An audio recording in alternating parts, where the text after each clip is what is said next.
casi cualquier cosa. Ya. Pero por probabilidad, por epidemiología, pues la edad es una cosa absoluta en cuanto, vamos, absoluta, Sí, muy determinante en cuanto a enfermedad.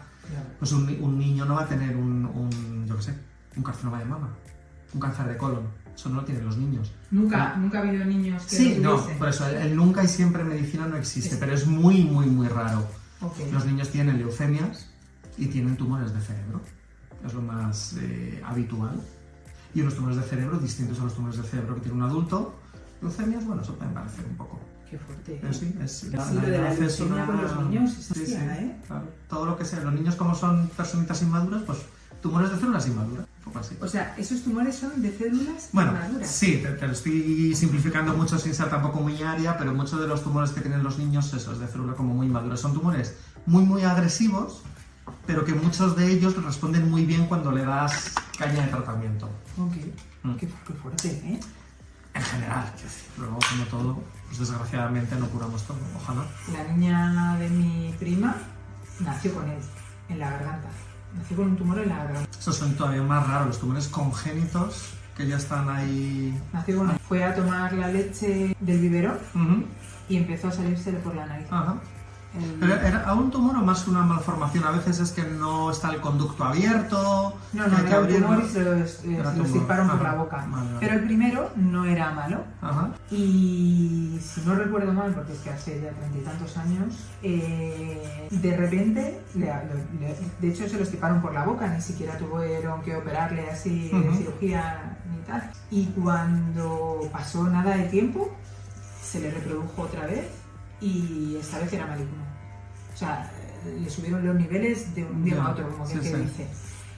Y ya ahí sí que la tuvieron que operar ya, quimio. Ujú. Su primer año de vida estuvo en el hospital. Ya, ya. Y fue súper agresivo, pero a Dios gracias, ahí Ujú. está vivita y coleando. Sí, sí, desde hace 30 y tantos, eso es que la cosa Sí, acabó sí. bien.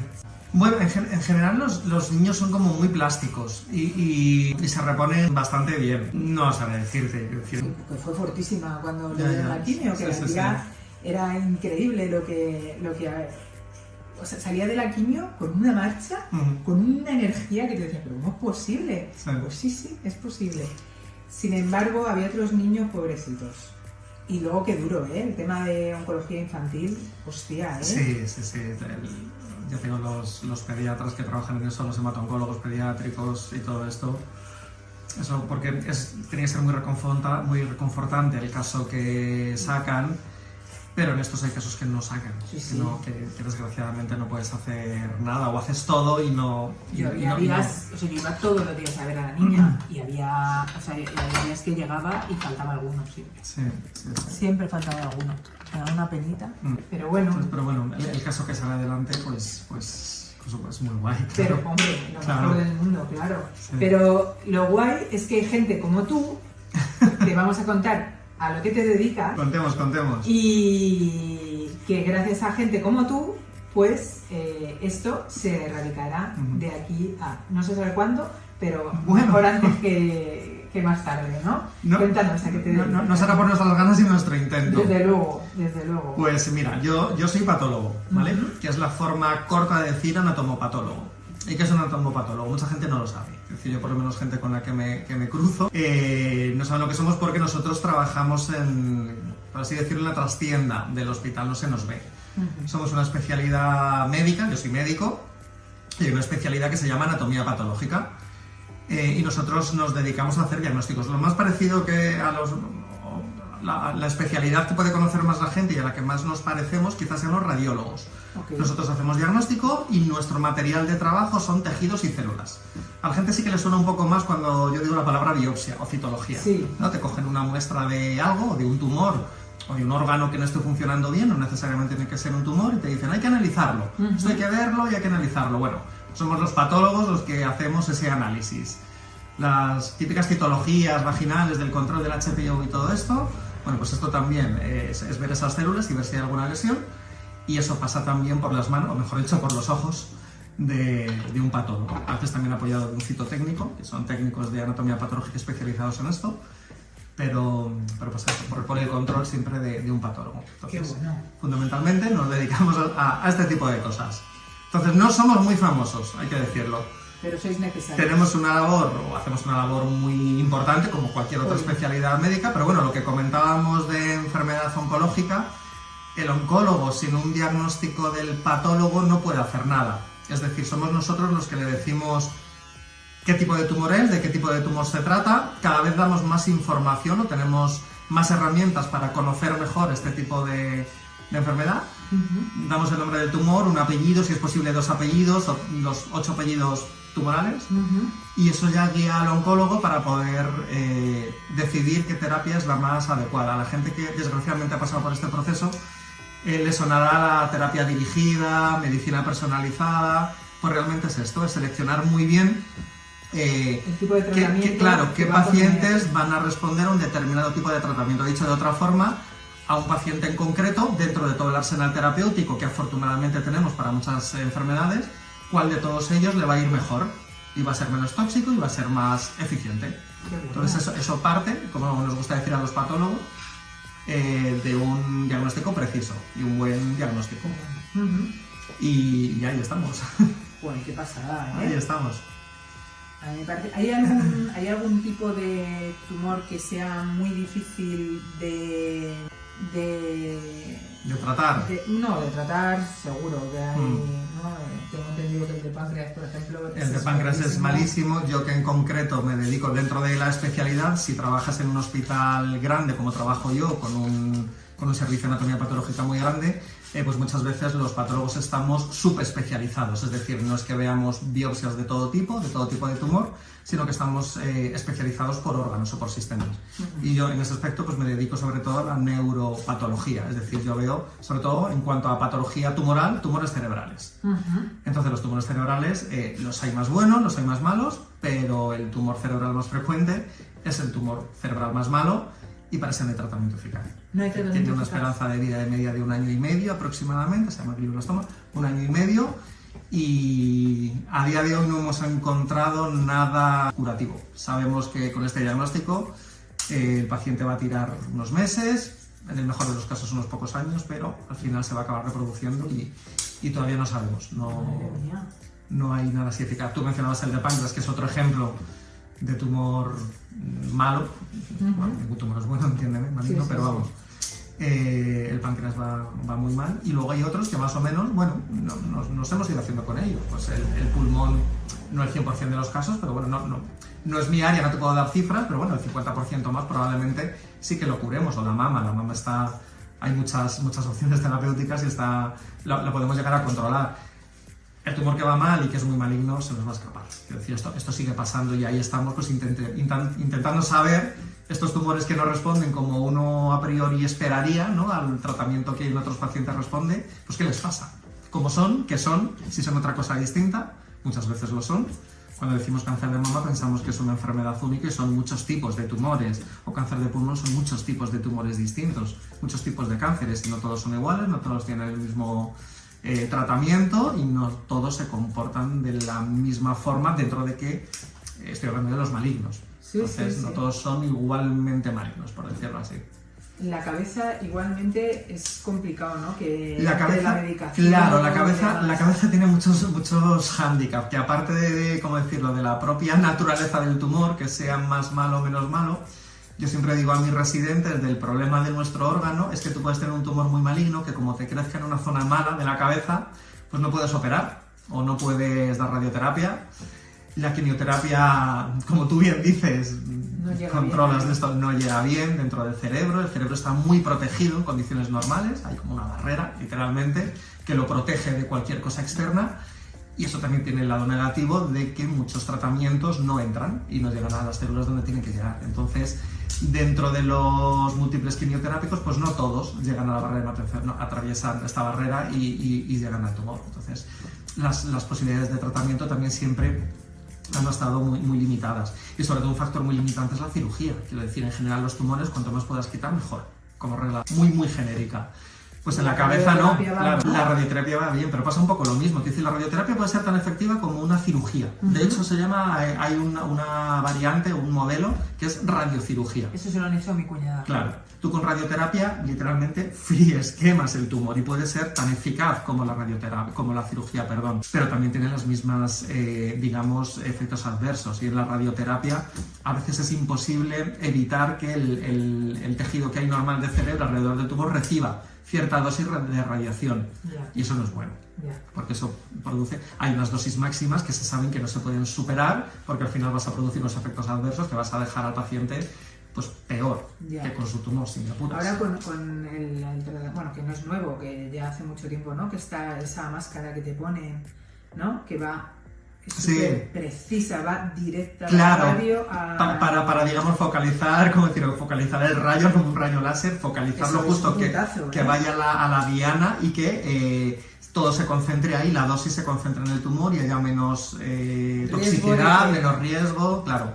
Eso es un puntazo, te hacen una máscara a medida, se lo hicieron a mi madre, una máscara a mi cuñada cuando le hicieron la radiocirugía, y a mi madre le dieron 20 y tantas sesiones de radio, así, y es un puntazo, ¿eh? No, eso está muy medido, por ejemplo, en el cerebro, cuando a veces se reproduce uno de estos tumores que lo hacen y ya le ha dado radio, pues siempre hay que valorar de se puede volver a reirradiar o ya hemos llegado a la dosis máxima y es que claro, el efecto digamos que queda como ahí, por decirlo de alguna forma, es como no, es que ya no podemos, hemos tocado techo, ya no podemos dar más, el tumor se beneficiaría de esto, pero es que si nos lo vamos a cargar por la radioterapia o vamos a dejar al paciente con mucha secuela, que al fin y al cabo muchas veces, a veces yo creo que de esto pecamos los médicos, nos empeñamos en alargar la supervivencia, pero también es importante valorar en qué condiciones, es decir, también asegurar cierta calidad de vida. Hay siempre todas las decisiones terapéuticas y debe ser así, no puede ser de otra forma. Eso se consensúa con el paciente, se plantea, se informa, se dan opciones y bueno, y se decide. Muchas veces el paciente, el pobre, la paciente pues está bloqueado, es una noticia muy mala, no sabes de qué están hablando, no entiendes la terminología y es importante también las dotes de comunicación sobre todo del oncólogo o del radioterapeuta para un poco explicar dentro de todo ese bloqueo y poder seleccionar qué opción hay. Muchas veces los pacientes pobrecitos dicen, bueno, pues lo que usted considere. Quiero decir, pues el tratamiento estándar, lo que usted me diga, lo que usted me aconseja. En general hay un camino muy marcado. En general ya te digo que cuando se parte del diagnóstico que hacemos los patólogos hay unas guías, unos protocolos y es un diagnóstico, un camino de tratamiento y tal muy marcado, pero bueno, hay muchas veces en las que hay diferentes tratamientos, ¿no? En igualdad de condiciones, quizás con las mismas supervivencias, con los mismos resultados. Y bueno, hay que individualizarlo, lo que decíamos, hay que individualizarlo. Una cosa muy interesante de cómo trabajamos ahora, sobre todo en un hospital grande, es en comités multidisciplinares.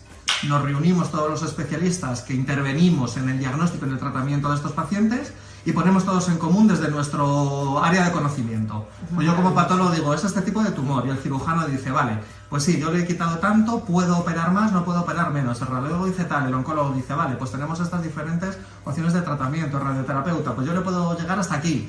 Si yo no puedo llegar hasta aquí, tú cirujano puedes completar lo que yo he hecho, o tú primero para que me quites más tumor y que yo luego tenga menos campo y pueda ser más agresivo donde radiar. Me estoy poniendo muy técnico, perdón. No, pero lo está entendiendo muy bien. Entonces, eso me parece, al final, lo que se trata es ayudar a la gente, me parece muy bueno para los pacientes. O sea, esa comunicación. Mira, como yo digo, muchas veces resolvemos más casos, más que sentados en el despacho, en la máquina de café.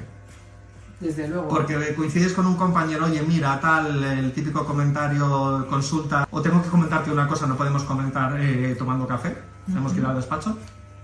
Pero, oye, mira, que estoy pensando, le estoy dando vueltas a esto, vamos a comentarlo.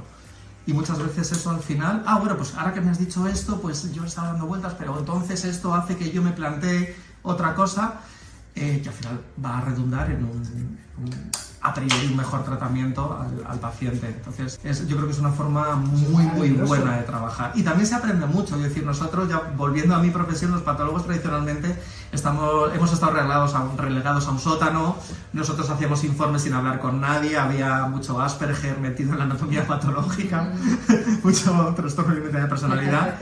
Porque claro, nosotros no vemos pacientes, entonces en un caladero de yo he hecho medicina, pero yo no valgo para tratar con pacientes, yo me pongo nervioso, pues yo me meto en un despachito y no quiero líos, ¿no? Sí, sí. Entonces eso ha hecho que tengamos una fama de unos seres oscuros, que no hablábamos con nadie y tal. Tú hacías tu diagnóstico y muchas veces, te estoy hablando de hace 40 años, sí. Tú no sabías lo que pasaba con ese diagnóstico, tú hacías tu superdiagnóstico brillante y tú ya no sabías lo que pasaba. Sin embargo, ahora yo creo que no vas a ser un buen patólogo si no sabes qué repercusión tiene tu diagnóstico, si no sabes para qué estás haciendo ese diagnóstico o qué va a implicar para el paciente. Y en los comités tú aprendes muy bien, qué tipo de información útil le tienes que dar al cirujano, le tienes que dar al oncólogo, que tú puedes hacer un diagnóstico brillante con un informe que no te lo entienda nadie. Eso no sirve para nada. Lo mismo has hecho un diagnóstico maravilloso, pero si la persona que recibe ese informe no entiende lo que estás diciendo, ese informe es una basura, claro, no sirve para nada. Nosotros generamos información, pero tiene que ser información útil, que se pueda utilizar y que se pueda entender. Entonces, yo por lo menos he aprendido mucho en los comités precisamente de cómo elaborar el informe, ¿no? Yo ya sé qué preguntas tengo que contestar. Me adelanto, porque ya he aprendido qué información tengo que dar. Y eso es algo que va evolucionando con el tiempo, ¿no? Me refiero, según vamos conociendo más pues este tipo de enfermedades, su biología, su tratamiento y tal, pues nosotros vamos modulando también el trabajo del patólogo. El trabajo del patólogo se ha complicado muchísimo. Antes era cáncer de mama, lo que decía antes, pues todos son iguales. Ahora no, ahora decir cáncer de mama, estás diciendo algo, quiero decir, ya es algo. Pero no nos podemos quedar ahí, ahora tenemos que dar una serie de información complementaria. Se necesita un estrógeno, biomarcador, bla, bla, bla, que van a dirigir un tratamiento. Entonces, porque cada uno tiene su cada uno tiene, tipo de cáncer cada uno tiene tiene, claro, efectivamente, cada uno tiene su protocolo. Sí, yo a mi cuñada cuando le pasó esto, ella primero le dijeron que se hiciese el tratamiento, que es el protocolo con este tipo de cáncer, y pidió una segunda opinión, que oye, a veces yo creo que es bueno, ¿no? Y el señor que le está tratando le dijo, a ver, dice, el tratamiento que te han puesto, dice, es el idóneo para este tipo de cáncer. Dice, pero yo, dice, con lo joven que eres, yo iría un poquito más allá. Y te daría una quimio antes, aparte de ese tratamiento, una quimio antes, que es bastante agresiva, pero que tú eres joven y estás sana y yo creo que la puede aguantar. Y esa quimio, por lo visto, son 5 máximos las sesiones que se pueden dar. Y a ella, si no recuerdo mal, le dieron 4. Y la verdad es que le fue de maravilla esa quimio. Y luego ya le dieron pues, el tratamiento de quimio con el tipo de cáncer suyo. No, la verdad, en ese sentido también sí que es cierto que está todo como muy estandarizado, es decir, que y cada vez se lucha más por eso, que al fin y al cabo el mismo tumor de cualquier comunidad autónoma, me refiero, tenga el mismo tratamiento, que no haya una simetría, no haya una simetría. Sí que se ven algunas, bueno, pues desgraciadamente siempre se detectan ciertos condicionantes, pero bueno, cada vez se está luchando más por esa igualdad y también se funciona mucho como centros de referencia, es decir, no todos los hospitales tienen todos los servicios. Yo siempre pongo como ejemplo, yo vivo en Madrid, pero yo soy de Aranjuez, tú lo sabes, allá hay un hospital, ese hospital no tiene radioterapia, pues hay tumores que hay que radiar, bueno, pues hay un hospital de referencia que es el 12 de octubre, que es el que le corresponde por zona, pues se deriva para que al final ese paciente, si necesita una radioterapia, se le puede dar. Entonces yo creo que esas derivaciones funcionan muy bien, ¿no? Y está eso a nivel nacional, dentro de que hay 17 consejerías de sanidad, 17 sistemas por las transferencias, pero en general sí hay una estructura supraautonómica que intenta velar por la igualdad de atención sanitaria a todos los pacientes, independientemente de dónde sea. Es maravilloso. Claro. 12 de octubre, por cierto, gran hospital para la oncología infantil, el mejor, vamos, sin duda. Le tenemos que estar muy agradecidos a ese hospital y a todos los doctores y doctoras que hay allí, porque increíble, de verdad. O sea, es que si no es por ese hospital... Es que del 12 no puedo hablar porque es mi hospital, entonces... Es que es como mi casa. Pues para mi prima y para mi sobrina fue mi casa, fue su casa durante un año largo. Y vamos, no podemos hablar nada malo de ello todo lo contrario. Yo lo que conozco, yo en algún momento de mi vida también hice patología pediátrica. Claro, yo ahí cuento la experiencia como yo la he vivido, como profesional, como trastienda o como médico hablando con otro médico, los oncólogos o las oncólogas pediátricas. Quiero decir, cada cual como paciente pues puede vivir su historia de una forma distinta, ¿no? Y todo el mundo tiene razón. Pero yo, si a mí me preguntas mi opinión, es que las oncólogas pediátricas, porque son chicas, se desviven por los pacientes. O sea, no te puedes imaginar hasta qué punto los luchan, los pelean. Como tú dices, segunda opinión. Hay centros de referencia internacionales que siempre están, oye, mira, si hay muestra de este paciente, me gustaría mandarlo a no sé dónde porque pueden hacer no sé qué técnica que aquí no la tenemos, nada, perfecto. Es decir, las muestras son de los pacientes, no pertenecen a los patólogos. Y en ese sentido son súper... Entiendo que como en otros muchos hospitales, entiéndeme, pero bueno, yo hablo de lo que conozco. Nosotros hablamos de lo que conocemos. Claro, de lo Tú que por conocemos. trabajar allí y yo desde te puedo asegurar que son muy humanas y ya te digo que van a pelear hasta el final por ayudar y por sacar a la paciente. Maravilloso, maravilloso. O sea, para nosotros, vamos, fue... O sea, pues eso, es que no hay palabras para definir a ese hospital, el trato, eso, ¿no? La profesionalidad, todo. La verdad es que fue increíble. Sí, es un buen sitio. Hombre, ya ves. ¿Qué te voy a decir yo también? Tú porque estás trabajando, pero yo doy fe. Oye, yo te quería preguntar así, bueno, ¿qué me ibas a decir? No, dime. No, que ¿hay algún tumor cerebral que sea muy difícil de detectar? ¿Que dé muchos falsos negativos? Hay tumores que según donde crezcan puede tardar en detectarse. Quiero decir, el cerebro pues, tiene muchas funciones, pero digamos que hay zonas que se llaman más elocuentes. Es decir, que si te crece el tumor, por ejemplo, en el área del cerebro que controla el movimiento, por ejemplo, se va a detectar muy fácil porque vas a empezar con problemas de movimiento, con debilidad y tal, como si fuera un ictus, ¿no? Lo típico de un infarto cerebral o lo que sea. Hay otras áreas, digamos, que son menos elocuentes. Es decir, que el tumor tiene más margen para ir creciendo sin que dé síntomas, sin que se manifieste. Okay. Entonces, más que de tipo de tumor, yo te diría de dónde está creciendo. Y luego, los tumores más, digamos, más benignos, crecen muy despacio.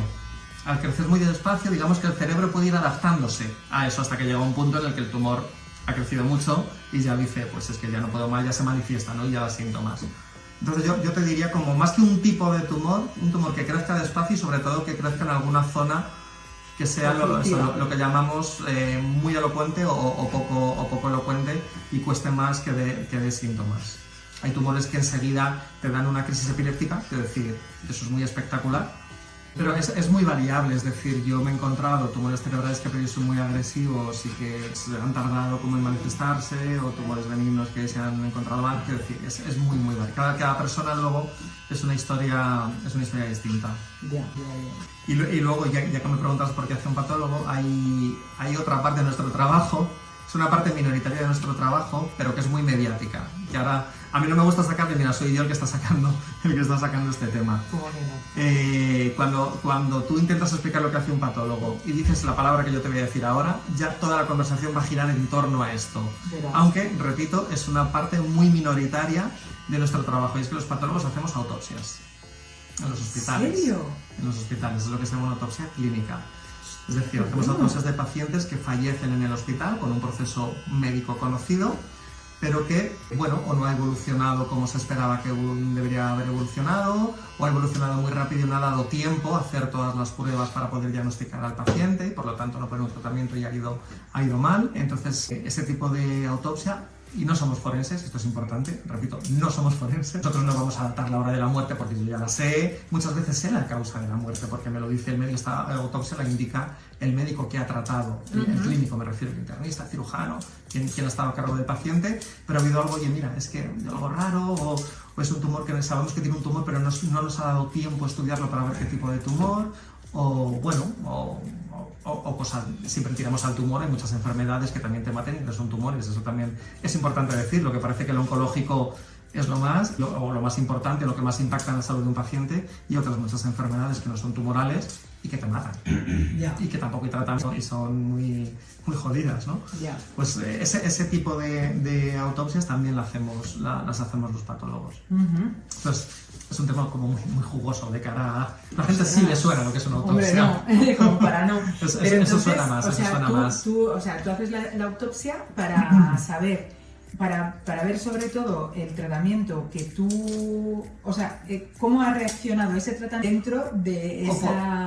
O por conocer mejor esa enfermedad. Por ejemplo, nosotros siempre se intenta hacer autopsias de pacientes que van en mi hospital que tengan ELA, esclerosis lateral amiotrófica, sí. AELA, pues para conocer mejor esos pacientes, para estudiar realmente sus neuronas, que es un problema de neuronas, qué les está pasando y tal.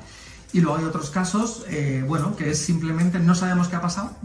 Quiero decir, no sabemos qué ha pasado, pero nos falta rematarlo, como para aprender más tratamiento ya. Desgraciadamente, el paciente que autopsia, pues ya no puedes ofertarle nada. Claro. Pero bueno, de ese caso poder aprender. Claro, si hay algo que se pueda repetir en otro paciente, estar al tanto o, bueno, conocer más. Ah, pues esta enfermedad se puede evolucionar de esta forma tan tórpida. Pensábamos que era otra cosa, pero ha sido todo esto, ¿no? Pensábamos que tenía dos cosas y en el fondo es todo lo mismo. Entonces, digamos que siempre se dice que el patólogo es el médico que más sabe, pero tarde, en la mesa de autopsia. Entonces, ¿cómo te dio por hacer esa especialidad? Pues mira, siempre he querido, la verdad es que no me planteaba otra cosa. Yo, en cuanto a mi vocación, mi madre siempre cuenta que yo desde pequeñito, yo no me acuerdo de esto, pero que yo decía que yo siempre he dicho que quería ser médico. ¿Sí? Siempre. Qué bueno. ¿Y tú no te acuerdas? Yo no me acuerdo de eso, yo qué sé. Ella dice que nunca se me fue de la cabeza y al final me puse a hacer medicina. Y hay una asignatura en tercero de carrera que es anatomía patológica. Yo vi esa asignatura y dije, hostia, yo no quiero hacer medicina, yo quiero hacer anatomía patológica. Lo que pasa es que para hacer anatomía patológica tienes que hacer medicina. Para mí la anatomía patológica es como la base de todo. Tú estás viendo directa todo. Es decir, yo no tengo una analítica, yo tengo las células del paciente. Yo no tengo una analítica con unas transaminasas altas que dicen que al hígado le está pasando algo. Yo estoy viendo las células del hígado. Y veo si se están muriendo, si no se están muriendo, si hay una inflamación, si no la hay, qué tipo de inflamación. Quiero decir, entonces, la anatomía patológica está muy relacionada con cómo se originan las enfermedades, qué pasa en el cuerpo para que te dé esa enfermedad. Y siempre se dice que los patólogos somos el puente entre la investigación básica, los biólogos, los genetistas y tal, y los pacientes, ¿no? Nosotros estamos en la mitad, ¿no? Somos una especialidad muy de laboratorio. Por supuesto, trabajamos para el paciente, trabajamos con sus tejidos, tenemos que hacer nuestros diagnósticos en el contexto de lo que le pasa al paciente. Yo para hacer un diagnóstico de un tumor cerebral tengo que saber cómo es la resonancia de ese paciente, si el tumor es grande, pequeño, se infiltra, dónde está, la edad del paciente, etcétera, ¿no? Okay. Pero luego, cuando tenemos el tejido damos información, nosotros también somos el puente para que los biólogos, los genetistas, los bioquímicos sobre ese tejido puedan hacer sus estudios genéticos, secuenciación de genes, y nosotros luego integrar todo eso. Integrar toda esa información genética que tengo por un lado, la información que llamamos clínica por otro, dónde está creciendo el tumor, qué tipo de tumor es, la edad, el sexo, etc, etc, etc. Entonces, estamos en una posición muy interesante, muy interesante. Increíble. Brutal. Brutal. Brutal. Me ha encantado, como siempre, Nada, nuestras me alegro, charlitas. me alegro. Que muchísimas gracias, Bonito. Nada, a ti. Y que un placer, como siempre. Me ha encantado. A la próxima hablamos de otra cosa. Nos vemos pronto. Muy bien, muchísimas gracias.